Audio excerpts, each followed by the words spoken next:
పరంపరే silks లో anniversary day sale కళ్యాణం కమనీయం ఆఫర్ జూలై 1 నుంచి జూలై 30 వరకు 50% ఆఫ్.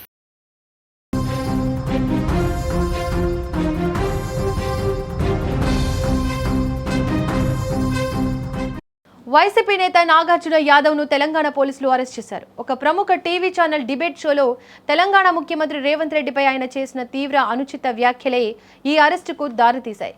రాజకీయ చర్చ వేదికపై సీఎంను ఉద్దేశించి నాగార్జున యాదవ్ చేసిన వ్యాఖ్యలు తీవ్ర దుమారం రేపడంతో హైదరాబాద్లోని బేగం బజార్ పోలీస్ స్టేషన్లో ఆయనపై చట్టపరమైన కేసు నమోదైంది. ఈ కేసు దర్యాప్తును వేగవంతం చేసిన తెలంగాణ పోలీసులు ఏపీలో మెరుపు దాడి చేశారు. బేగం బజార్ పోలీసులు ప్రత్యేక బృందంగా ఏర్పడి ఆంధ్రప్రదేశ్లోని గుంటూరు జిల్లాకు చేరుకున్నారు. స్థానిక నల్లపాడు పోలీసులకు ముందస్తు సమాచారం అందించి వారి సహకారంతో గుంటూరు ఇన్నర్ రింగ్ రోడ్లో ఉన్న నాగార్జున యాదవ్ నివాసానికి వెళ్లారు. ఇక పోలీసులు ఆయనను అదుపులోకి తీసుకునే ప్రయత్నం చేయగా నాగార్జున యాదవ్ నివాసం వద్ద ఒక్కసారిగా ఉద్రిక్త వాతావరణం నెలకొంది.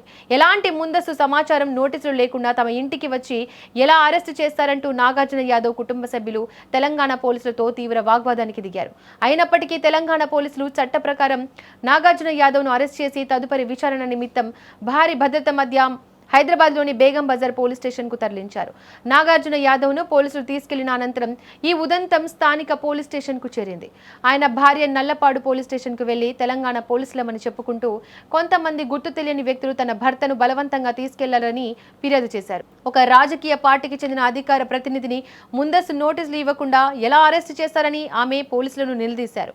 నాగార్జున యాదవ్ భార్య చేసిన ఫిర్యాదుపై స్పందించిన నల్లపాడు పోలీసులు ఆమెకు అసలు విషయం స్పష్టం చేశారు. హైదరాబాద్లో నమోదైన ఒక అధికారిక కేసు దర్యాప్తులో భాగంగానే తెలంగాణ పోలీసులు చట్టబద్ధంగానే నాగార్జున యాదవ్ను అరెస్టు చేశారని, ఇందులో ఎలాంటి అక్రమం లేదని తేల్చి చెప్పారు. ఒక టీవీ డిబేట్ వేదికగా జరిగిన ఈ వివాదం చివరకు అరెస్టు వరకు వెళ్లడం ఇప్పుడు ఆంధ్రప్రదేశ్, తెలంగాణ రాజకీయ వర్గాల్లో హాట్ టాపిక్ గా మారింది.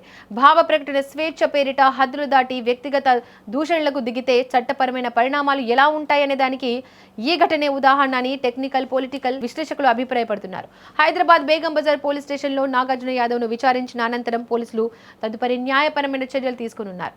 రాజకీయాల్లో విమర్శలు, ప్రతి విమర్శలు కామన్. అలాగే టీవీ డిబేట్లో ఎవరి పార్టీని వారు సమర్థించుకుంటూ ఉంటారు. ఈ నేపథ్యంలో ఇతర పార్టీ నేతలపై విమర్శలు చేస్తారు. కానీ ఈ విమర్శలు కూడా ఒక లిమిట్ ఉంటుంది. అలాంటివి ఇష్టం వచ్చినట్లు రాజకీయ విమర్శల్లో స్థాయిని దిగజార్చి మాట్లాడితే ఎలాంటి పరిణామాలు ఉంటాయో ఈ అరెస్ట్ ఘటనే ఒక ఉదాహరణ.